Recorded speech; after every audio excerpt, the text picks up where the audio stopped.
Hi, I'm Ruby. And I'm Mackenzie. And we are here from Kids Are Purple. Kids Are Purple is a support service for children and young people affected by domestic and family violence.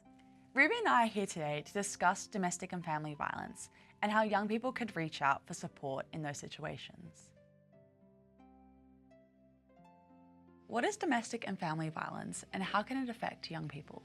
So domestic and family violence refers to a close relationship where someone is using controlling, abusive or threatening behaviour towards another person, and it often occurs in the home, and that can also mean that young people's mental health is affected. It can mean that their physical health is affected because they're constantly kind of on alert for danger at home, and that means that their nervous system is working in overdrive, and that can cause social withdrawal, the inability or difficulty trusting people, and also hypervigilance.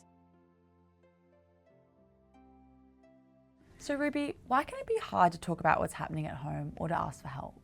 I think it can be really hard to talk about what's going on at home, particularly because domestic and family violence often occurs behind closed doors and is really secretive.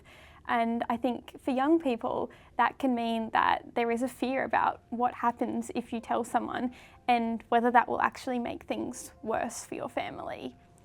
I think another barrier to reaching out for help is also that when you have adults who that you are meant to trust and who are meant to be responsible, being the ones who are showing abusive behaviours or acting in ways that are unsafe, it can actually be hard to identify whether that is right or wrong and whether that is just a normal thing that occurs in families or whether it is actually unsafe and dangerous. What would you say to a young person who feels nervous or unsure about speaking up about domestic and family violence? First of all, I'd say that it's completely normal to feel scared or nervous about speaking up. Everyone goes through really hard things, and I can guarantee that everyone who has considered speaking up or has gone to speak up has felt nervous or worried about what might happen and what that might mean. But I think it's really important to know that you deserve to feel safe and you deserve to not have to carry the weight of living in an unsafe environment on your shoulders by yourself, and that there are people who are there to protect you and they want to protect you. Ruby, what is one important thing you want someone experiencing domestic and family violence to know? One important thing that I would want a young person experiencing domestic and family violence to know is that you are not alone.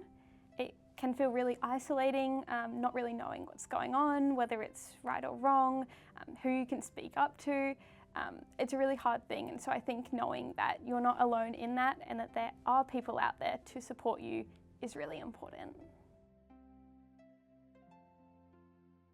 So through Kids Are Purple, we aim to educate young people about domestic and family violence in a youth-friendly way.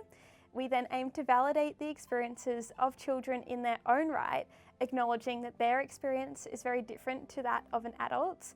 And finally, we aim to empower young people to seek help and ultimately know that you are not alone. If you're experiencing any signs of domestic and family violence or require support, there are many helplines out there to assist. You can access online services at Kids Helpline, Headspace and 1-800-RESPECT, or you can talk to a teacher, a counsellor or emergency respondent for more support.